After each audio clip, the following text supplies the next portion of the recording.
I visited Honolulu for the first time this past summer for the Pokemon World Championships. So here's my experience of Honolulu, the event itself, and especially the food. After a quick layover in Japan and a flight on the turtle theme plane, and telling the immigration officer that I was here for a Pokemon event, found myself in Honolulu a couple days before the event. My goal each day was to have at least one Pokeball, and I knew I was going to like it, but I was still so blown away by the freshness of the ahi tuna, the salmon, and how well it pairs with a shoyu limu sauce. It's a dish that, despite its simpler preparations, allows for the flavors of all its ingredients to really shine. But what I didn't expect was that the standout dish for me was this loco moco from Sunny's Local Grind. It's a contemporary Hawaiian dish which consists of white rice, a hamburger patty, brown gravy, and a sunny side up. This was probably the best gravy I've ever eaten in my life. My friends and I visited this place every single day for breakfast to the point that the staff even recognized us and started to remember our orders.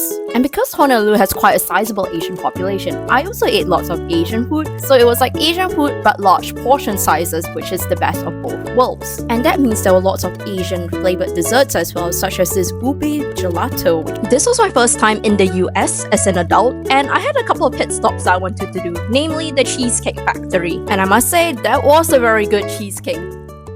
So this is my third year attending the World Championship as a spectator. My first event was in London in 2022, and the year before it was in Yokohama. So it's been a while since it's been back in the States. Hawaii is quite important to the history of the event as well, as while it's the first time being held in Honolulu, it's the third time the event has been held in Hawaii. And the way I'll describe it is that it's essentially the Super Bowl event of the competitive Pokemon season.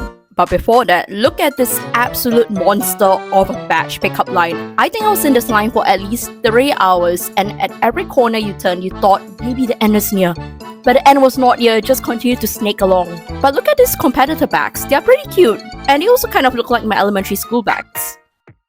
The Pokemon Center is also one of the biggest highlights of the World Championship.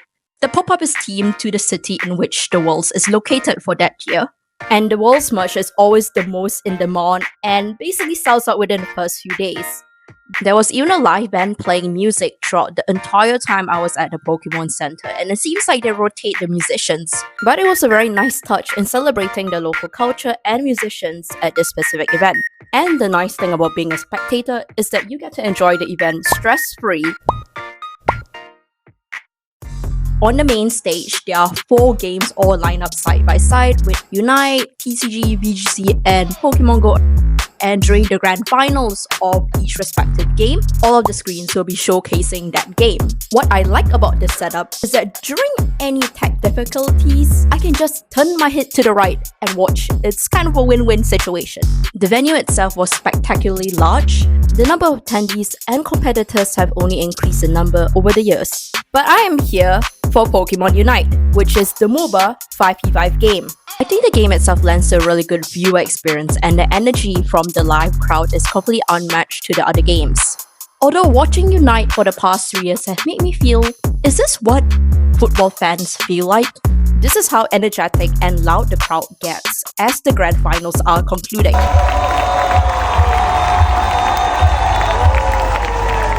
A tradition that they have carried on from Yokohama Worlds last year is the drone show. And this year, they really went all out. The beach was completely filled with people. Look at how many people there are down here. Also had a fireworks show the day before. They really went all out with Worlds. Honolulu is probably one of the most beautiful places I've been in. And the beaches and seas are so clean. I really appreciate how much the people take in maintaining a sustainable environment for their wildlife and maintaining the cleanliness of the beach.